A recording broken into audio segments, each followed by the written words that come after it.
দর্শক বন্ধুরা দেখুন, এটা একটা নতুন, আপনারা হয়তো অনেকেই জানেন না, এই কুলটাকে বলে সিয়াকুল আমাদের গ্রামের ভাষায়। হ্যাঁ, সিয়াকুল দেখতে কেমন, ওই যে আমাদের সম্পর্কে ভাইপো হয়, ও পারছে গ্রামে। এই সিয়াকুল খেতে অনেকটা দেখতে অনেকটা আপনার কালো আঙ্গুরের মতো দেখতে। হ্যাঁ, কিন্তু খুব খুব ছোট।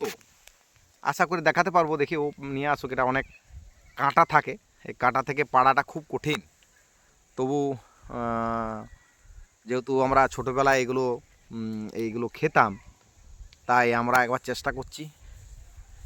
দেখুন দর্শক বন্ধু, এটা অনেকটা প্রচুর, আর একটা গাছ দেখাচ্ছি, প্রচুর বেল ধরেছে।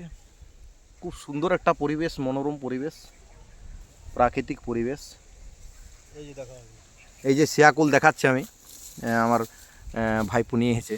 এই যে দেখতে অনেকটা এরকম, খেতেও খুব সুস্বাদু। আমি একটা খাবো। হ্যাঁ, খুব দেখতে সুস্বাদু। এই কয়েকটা পেড়ে এনেছে। এই দেখুন কি সুন্দর দেখতে, কালো কালো, অনেকটা কি বলবো, ফলটা খেতে মিষ্টি এবং টক। এটা খুব উপকার রয়েছে, কিন্তু আমরা অনেকেই জানি না। যেহেতু এটা গ্রামের দিকে পাওয়া যায়, গ্রামের বিভিন্ন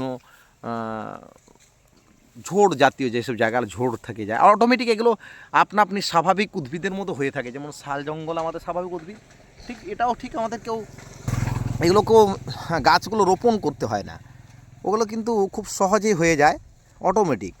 দেখুন আরবার ফলটাকে দেখাই, দেখুন আপনারা যদি চিনতে পারেন বা কোন দিন কেউ খেয়েছেন কিনা, এটাও আমাকে কমেন্ট বক্সে লিখে জানাবেন যে এই ফলটা কেউ দেখেছেন বা খেয়েছেন।